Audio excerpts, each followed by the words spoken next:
السلام علیکم ناظرین، ایک نئی ویڈیو کے ساتھ میں ہوں آپ کا میزبان رضا عباس۔ بات کریں گے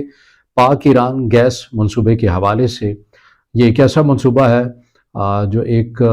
ابھی کہہ لیں کہ گلے کا ہار بن چکا ہے، جو اترنے کا نام ہی نہیں لے رہا ہے۔ مسلسل ہم یہ دیکھ رہے ہیں کہ بڑی تواتر کے ساتھ اس کے اوپر کئی سالوں کے بعد اگر آوازیں یا باتیں ہونا شروع ہو جاتی ہیں یا پھر پیشرفت ہونا شروع ہو جاتی ہے، مگر اتنی ہی پھر جلدی جو ہے جتنی تاخیر سے اس کے اوپر بات شروع ہوتی ہے، لیکن بر وقت اس کے اوپر جو ہے وہ کام یا جو باتیں ہو رہی ہوتی ہیں انہیں ختم کر دیا جاتا ہے۔ اس منصوبے کی بڑی لمبی داستان ہے۔ 90 کی دہائی میں محترمہ بے نظیر بھٹو کو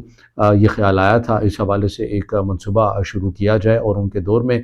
اس منصوبے کے حوالے سے کچھ پیش رفت بھی ہوئی تھی، لیکن پہلے مرحلے کے اندر اس منصوبے میں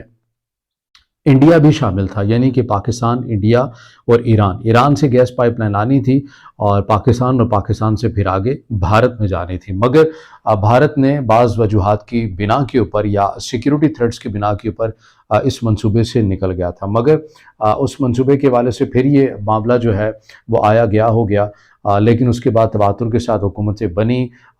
پرویز مشرف ایک ڈکٹیٹر، ان کا بھی ایک بڑا لمبا ٹینیور رہا، لیکن اس منصوبے کے حوالے سے کوئی بات نہیں ہوئی۔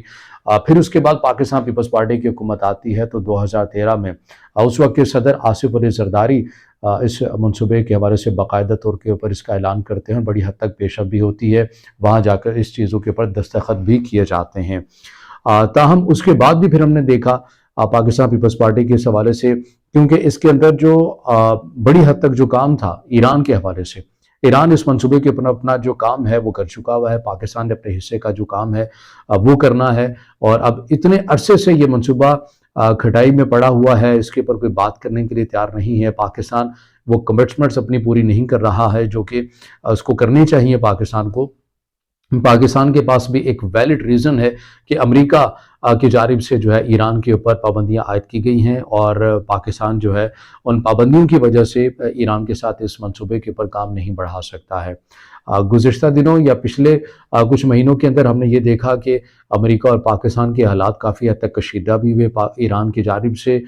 پاکستانی حدود کی جو خلاف ورزی کی گئی، پھر پاکستان کو اس کا مؤثر جواب آیا، لیکن اگلے ہی دن تعلقات دوبارہ بحال ہوئے، اور پھر دیکھتے ہی دیکھتے اس منصوبے کے حوالے سے دوبارہ باتیں شروع ہوگی۔ یہ یاد رکھنا چاہیے کہ 2013 میں پاکستان پیپلز پارٹی کی حکومت جانے کے بعد پاکستان مسلم نون کی حکومت آتی ہے، وہ بھی اس منصوبے کے حوالے سے کوئی کام نہیں کرتی ہے، اور اس کے بعد پاکستان تحریک انصاف کی حکومت آتی ہے، وہ بھی اس منصوبے کو آگے نہیں بڑھاتی ہے۔ مخلوط حکومت آتی ہے، اور جس کے وزیر اعظم ہوتے ہیں شہباز شریف، وہ اپنی نگرانی کے اندر ایک کمیٹی کو قائم کرتے ہیں، اور وہ کہتے ہیں کہ اس منصوبے کے حوالے سے دیکھا جائے گا اور اس کو جلد از جلد مکمل کیا جائے گا۔ پھر ہم دیکھتے ہیں کہ نگراں حکومت آتی ہے، پھر کابینہ کی جو توانائی کی کمیٹی ہے وہ اس منصوبے کی جو ہے منظوری دے دیتی ہے، لیکن تاہم پھر یہ خبریں بھی سامنے آتی ہیں کہ اس منصوبے کے اوپر کام شروع کر دیا گیا،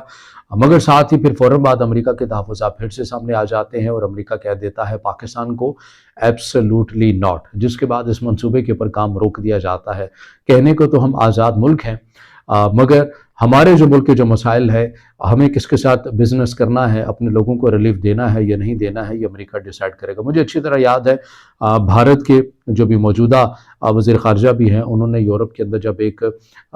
غالباً میڈیا سے وہ بات کر رہے تھے، ان کا یہ کہنا تھا کہ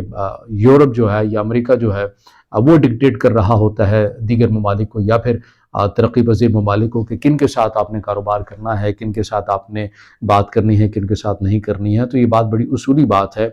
کہ یورپ کا مسئلہ یورپ کا ہوگا مسئلہ، لیکن یورپ کا مسئلہ بھارت کا مسئلہ نہیں ہو سکتا۔ ظاہر ہے وہ بھارت کے وزیر خارجہ ہیں تو اپنے ملک کے حوالے سے بات کر رہے ہیں، لیکن یہ بات بڑی پرنسپل ہے، ایک اصول ہونا چاہیے۔ امریکہ کا اور ایران کا اگر مسئلہ ہے تو وہ پاکستان کا تو مسئلہ نہیں ہے۔ پاکستان کو تو اپنے توانائی سیکٹر کو بہتر کرنا ہے۔ پاکستان توانائی کے شعبے میں ایک بحران کا شکار ہے، یہاں پہ کوئی سرمایہ دار صنعت نہیں لگا رہا ہے، گیس کی قیمتیں کس حد تک ہیں، بجلی کی قیمتیں کس حد تک ہیں، تو ہمیں بڑی سطح کے اوپر توانائی کا سامنا ہے، مگر اس کے باوجود بھی ہم امریکہ سے ہدایات لے رہے ہیں، اور وہ بھی اسی معاملے کے اوپر۔ بڑی دلچسپ بات یہ ہے کہ دفتر خارجہ کی جانب سے جب امریکہ کی جانب سے کہا گیا کہ امریکہ کو کچھ تحفظات ہیں جو 8 فروری کو انتخابات ہوئے، اس حوالے سے جو شفاف تحقیقات ہیں وہ ہونی چاہیے۔ دفتر خارجہ ہمارے